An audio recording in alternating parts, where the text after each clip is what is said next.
পৃথিবীতে সবার অধিকার, তবে কেন নির্বিচারে পথ কুকুর বিড়ালদের মারধর করা হয় মানতে পারেন না পশুপ্রেমী সংগঠন। এই সংগঠন পথ কুকুর বিড়ালদের খাবারের ব্যবস্থা নেয়, অবলা প্রাণীদের যাতে কোনো সমস্যা না হয় সেদিকেও সচেতন তারা। কিন্তু কিছু শ্রেণীর অসাধু মানুষ আছেন যারা এই পশুদের খেতে তো দেনই না, সঙ্গে উত্তম মধ্যম মারেন। আর যে সকল পশুপ্রেমী পশুদের জন্য এগিয়ে আসেন তাদের পর্যন্ত মারধর করা হয় বলে অভিযোগ পশুপ্রেমীদের। রবিবার পজ হেভেন ফাউন্ডেশনের পক্ষ থেকে মুখ্য আহ্বায়ক দোলা সরকারের নেতৃত্বে ডেপুটেশন জমা দেওয়া হলো লালবাজারে। তাদের দাবি, সরকার কেন কোনো ব্যবস্থা গ্রহণ করে না এই পশুদের জন্য। অনৈতিক পশু ব্যবসায়ীদের বিরুদ্ধে কঠোর ব্যবস্থা গ্রহণের জন্য সরব হন তারা জানান, পশু প্রেমীদের ওপর মিথ্যা কেস দেওয়া যাবে না। সুপ্রিম কোর্টের অর্ডার মানছে না রাজ্য সরকার। পশু প্রেমীদের সম্মান দেওয়ার জন্য তারা আর্জি জানান। এদিন সংগঠনের অন্যতম সৈনিক দোলা জানান, অ্যানিমাল বার্থ কন্ট্রোল রুল মানতে হবে। এছাড়াও বেআইনি কুকুর ব্যবসা বন্ধ করে বিভিন্ন দাবি দেওয়া নিয়ে পথে নামেন দোলা। তিনি জানান, অবিলম্বে সরকার যদি কোনো পদক্ষেপ গ্রহণ না করেন তাহলে আগামী দিনে আরও বৃহত্তর আন্দোলনে সামিল হবেন তারা।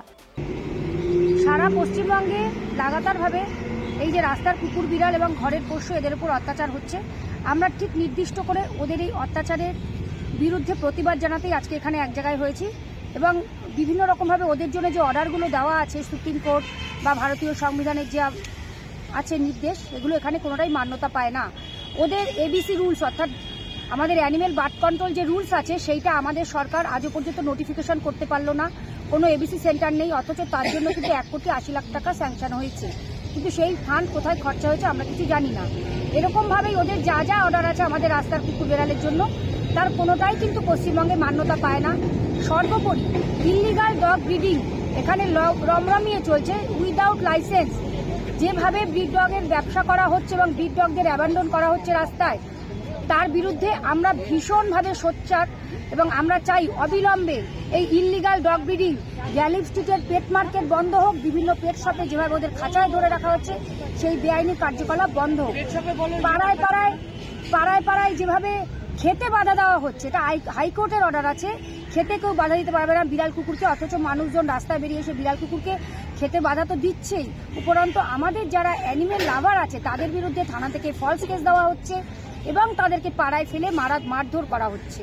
এই সমস্ত কিছু প্রতিবাদ আজকে জানাতে আমরা এখানে এসেছি এবং আজকে কিন্তু আমাদের এটা শুরু। এরপর আমরা সমস্ত দপ্তরগুলোতে যাব। আমাদের রাস্তার বিড়াল কুকুর ঘরের পোষ্যদের এভাবে জীবন বিপন্ন হতে আমরা দেব না। আমরা এখান থেকে এখন লালবাজার যাব একটা ডেপুটেশন জমা দিতে। কতটা আশাবাদী এই বিষয়টা নিয়ে আপনারা? দেখুন, এই বিষয় নিয়ে আমরা কেন একটা আশাবাদী হতে পারছি না, তার কারণ আমাদের যারা ল এনফোর্সিং অথরিটি পুলিশ, তারা নিজেরাই অ্যানিমেল ল সম্বন্ধে সম্পূর্ণভাবে ওয়াকিবহাল নন।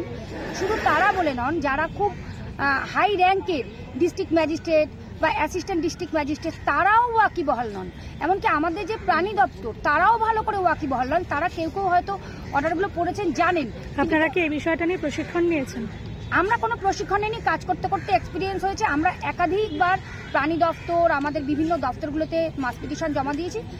কিছু কাজ হয়তো হয়েছে, খুব একটা কাজ। তবে এখন মানুষ অনেক থানামুখী হয়েছে, মানে আমাদের অ্যানিমেল লাভাররা থানায় কিছু হলে কমপ্লেনটা জানাচ্ছে।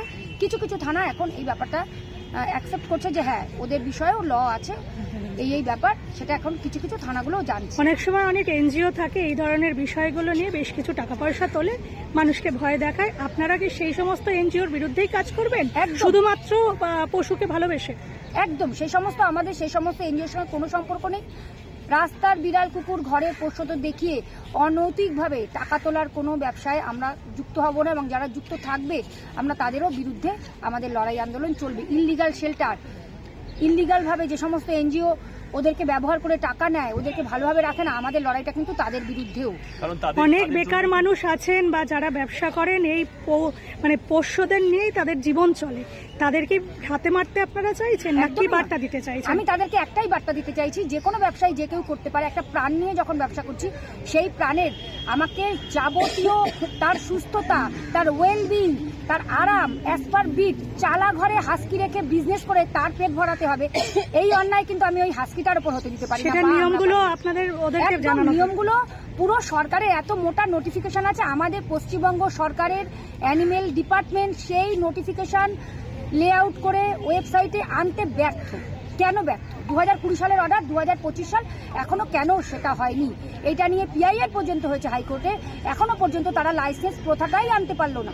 Bureau report, channel 10।